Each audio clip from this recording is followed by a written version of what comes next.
አለይኩም ቤተሰብ እንግዲህ እንዴት ናችሁ? ደህና ናችሁ ወይ? ዛሬ ወረላሎ ነኝ። ዛሬ ወረላሎ ደግሞ የት ነው? ሆስፒታሉ ታውቃላችሁ? ሆስፒታሉ ከዛ ማቅኔው እንትን መንገዱ አለ። ይሄ ቀጥታ ከሆስፒታሉ ነው እንትን የሚለው። እዛ ጋር የሚታያችሁ ከሆነ የሆነች ፍቅ ያለ ባህር ዛፍ እዛ ነው መንገዱ፣ ዋናው አስፋልት። ሽቅብ ስመጡ ለሆስፒታሉ በጀርባ በኩል ያለው በር ቅርብ ነው ለዚህ እና አሁን ቦታው እዚህ ነው እንደምታዩት። አሁን ይሄ ነው ቦታው። እንትን ላይ ሰነድ ላይ 150 ነው፣ 150 ካሬ ነው ሰነድ ላይ 150 ካሬ። ቦታው ግን 180 ነው። ያው በሊዝ ለራሳችሁ ሊሆን ይችላል፣ ግን ያው ሊዝ ደግሞ ለራሳችሁ ማድረግ የምትችሉት መቼ ነው?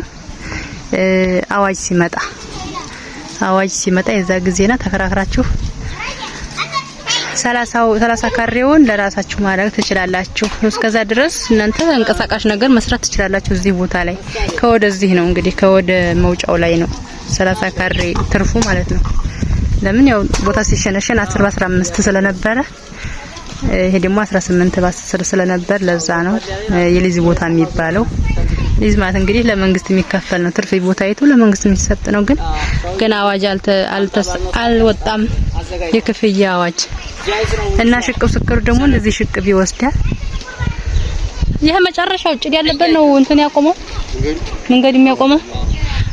ለዚህ ጭድ ያለበት የሚታያችሁ ከሆነ መብራቱ ይታያችሁ ከሆነ እንግዲህ የሚሄደው እቺ መብራት አይታያችሁም? ሲቆይ እዚህ ያለችው መብራት ሳይሆን አላይ ያለው ይሄ ላይ መጨረሻ እንትን እንግዲህ ህጋዊ ቦታ ያቆመው እዚህ ላይ ነው። ከዛ ወዲህ ላይ ያለው ህገ ወጥ ነው። ያው ከዚህ ይርቃል ብዙ አይደርስበትም። እና ወደ ውስጥ ስንሄድ አረ እነዚህ በሮች ትንሽ ወደ ዘበላቸው እንዳይወጉን እና ወደ ውስጥ ስንገባ እንግዲህ ከወደዚህ አጥሮ ይሄ ነው። ያው ወደዚህ ወጣው እንትን ነው ይሄ ማንን በላው አበባው ምናምን ስፍት ስለሚወጣ ነው እንጂ ያው ትንሽ ገበያ ያለ ነው ወደዚህ። እሺ እንደዚህ ዝቅዝቅ 10 ነው 10 ካሬ። እሺ እንግዲህ ስንል ደግሞ እንደዚህ ነው። ይሄ ነው እንግዲህ 150 ካሬ የሚባለው።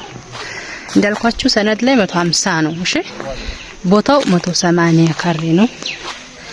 ይሄ ሰርቪሱ 3 ሰርቪስ አለው።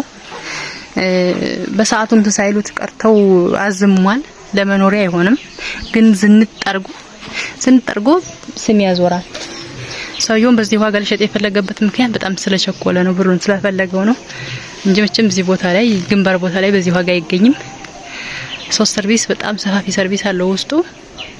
ያው አያገለግልም፣ ግን እንጨቱ በጣም ያገለግላችኋል። ቆርቆሮም አዲስ ነው። ያችሁት ቆርቆሮ ራሱ አዲስ ነው። ቆርቆሮ ራሱ እነዚህ የማነሱን ፊት ለዚህ በጎን በኩል ላለውና በዚህ ፊት ለፊት ላለው ማጠሪያ ይሆናቸዋል ቆርቆሮ። እንጨቱ ደግሞ ማገዱ ይሆናቸዋል በኋላ። አሁን ደግሞ ለስም ማዞሪያ ተጠቀሙታላችሁ። እና አሁን ዲካሄ ማየት መሰላችሁ? እሺ ቱሪት ማብራን እያስንተያይ ነው። ይሄ ነው በቃ ዲካው እዚህ ፊት የተሰራበት። በጀርባም ሌላ ሰርቪስ አለ። ያኔ እንትን በግንብ የታሰረው ያኔ የጎረቤት ነው፣ ጀርባ ነው። ያቺው ቆርቆሮ አዲስ ነው። ያኔ ዋጋቸውን በጣም ይመልሳል። ወላሂ የማይገኝ ቦታ እኔ ራሱ ሲነግሩኝ ሩጭ ነው የመጣሁት። ዛሬ ነው ነገሩኝና ሩጭ የመጣሁት ሳንቀደም ልቅደም ብዬ ማለት ነው። እንግዲህ እዚህ ከብት ምናምን አሳድሮበት ነበር መሰለኝ። ወላ እንጨቱ ራሱ ጥርት ያለ ነው። አሁን እንጨቱ ራሱ ጠርቦ ያገለግላል ለቤት ለመስሪያም። አዲስ ነው፣ ዘሞ ነው። እግሩ ሳይታሰር ዝናብ ጥሎበት ጎርፍ ገብቶበት አዘሞ ነው እንጂ እንጨቱ ራሱ አዲስ ነው። መልሶ መስራት ይችላል። ይችሁት እንግዲህ ከወደ ዘምዲካው ይሄ የቤቱ ሰርቪስ ነው። ወደዚህም እንዲህ መጥቶ ሰፋፊ ነው ሰርቪሱ። 3 ሰርቪስ ሁለተኛው ላይ ነኝ እኔ። ሶስተኛው ደግሞ በዛ በኩል ነው። ሲጠርቡን እዩት። አይቻት አዲስ ነው ጥርቡ ራሱ። ቆርቆሮ አዲስ፣ ደርቡ አዲስ፣ ቤቱ አዲስ እና ትርፍ እንጂ ይሄ ኪሳራ የለውም ነው የምላችሁ። ይሄው ደግሞ ሄድካችሁ ምንድነው ቆርቆሮ ነው። ወደዚህ ቆርቆሮ ሙሉ ቆርቆሮ ነው ታጥፎላችኋል። ያኔ ቆርቆሮ ሂሳብ አያስፈልጋችሁም። እዚህ ጋር ቆርቆሮአችሁ ታይዟል። የዚህም ማጠሪያ ቆርቆሮ አላችሁ። ኧረ ይሄም ራሱ ቤት ይሰራል። ያው ግን ከአንድ ቦታ ተገንጥሎ ሌላ ቦታ ስለማይሆን ያው ለማጠሪያና የፊት ለፊቱ ማጠሪያና ጎኑን ማጠሪያ ይሆናችኋል ማለት ነው። እንጨቱ ወይ ማገዶ ይሆናል። የቤት ወይ መልሳችሁ ቤት መስራት ትችላላችሁ በዚህው እንደ አዲስ። እንግዲህ እናንተ አሁን እቺ ቦታ ትንሽ እንደመስራችሁ ማሻአላ ትልቅ ነው። ፊት ለፊት አሁን እዚህ ቤት ትልቅ ቤት ይሰራል። በዚህ ደግሞ 3 ክላስ ወይም ጠበብ አድርጋችሁ 4 ሰርቪስም ሊሰራ ይችላል። በዚህ በኩልም ሆነ በዚህ በኩል መጨመር ትችላላችሁ። ሰርቪስ ሽንት ቤት፣ ጭስ ቤት ያሰራል። እንጣርጉ በደንብ አድርጉ እና ሊዝ የሚባለው ደግሞ 150 30ውን ካሬ ኮንቴነር የምትንቀሳቀስ ኮንቴነር ሰርታችሁ ሱቅ መክፈት ትችላላችሁ። የሆነ የሚንቀሳቀስ በኋላ ላይ እንትኑ ባይፈቀድ በቀላሉ የሚነሳ ማለት ነው። ለምን ገና አዋጅ አልወጣም። ከፍላችሁ ውሰዱ የሚል የራስ አርጉ የሚል አዋጅ አልመጣም እና አዋጅ ሲወጣ ለመንግስት ከፍላችሁ የ30 ካሬ የራሳችሁ ሙሉ በሙሉ ማድረግ ትችላላችሁ። እስቲ እንደው ገምቱ ዋጋው ይሄ ገምቱ በአላህ።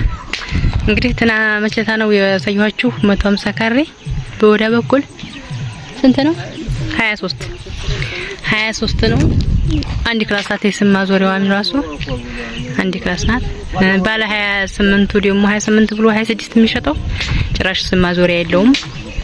ያው እሱ 18 ካሬ መሆኑ ነው ልዩነቱ። ግን አሳይታችሁታል። በጣም ውድ ነው። ይሄ ቦታ በጣም አሪፍ ቦታ ነው እና ዋጋው ልንገራችሁ። ምንም ክርክር የለው። ሰውየው በፍጥነት ብሩን ስለፈለገ መሸጥ ፈልጎ ነው። ወረቀቱ ሰነድ ያለው ስንት ነው? 16 ማለት እንግዲህ 1.600 ሺህ ብር ማለት ነው። 5 ሳንቲም ክርክር የሌላት። እንገዛል ካላችሁ ጻፉልኝ፣ ዋትስአፕ አናግሩኝ። ከፕሮፋይሌ ስር ቁጥር ያለላችሁ ዋትስአፕ ላይ አናግሩኝ። ቶሎ በፍጥነት አሳያችኋለሁ። ግዙ። ክርክር የሌለው 16 ወይም 1.600 ብር ማለት ነው። ይሄን ይመስላል። እንግዲህ ሌላም ቦታ አለ ብለውኛል። ዋጋው ግን ከዚህ ትንሽ ከፍ ይላል። 19ም አለ፣ 21ም አለ፣ 24ም አለ ቤት ያለው 25 እንደዛ በመልካጨፌ ምስኪያ ይላችኋለሁኝ። ለናንተ ስል ፀሐይ ሙቀት ምናምን ይሄድኩ ነው ለጀንትቼ ማለት ነው። እናንተ ላይክ አድርጉ፣ ሰብስክራይብ አድርጉ፣ ሼር አድርጉ። እናንተ መግዛት ባትፈልጉ ቪዲዮ ለናንተ የደረሳችሁ ሰዎች እናንተ መግዛት ባትፈልጉ ለሌላ ሰው መግዛት ለሚችል ሰው እንዲደርስ አጅር ታገኛላችሁ። ሼር አድርጉት። በቴሌግራም ዋትስአፕ በማንኛውም ቦታ ላይ በቃ ሼር አድርጉት። አጅር ታገኛላችሁ። ለዛ ሰው ሰበብ ስለሆናችሁ እንዲያገኝ ማለት ነው። እና ዋጋው በጣም ቆንጆ ዋጋ ነው። ያው በፍጥነት ስለሆነ ነውና እንዳይመልጣችሁ እላችኋለሁ። እሺ በተረፈ አይዟችሁ።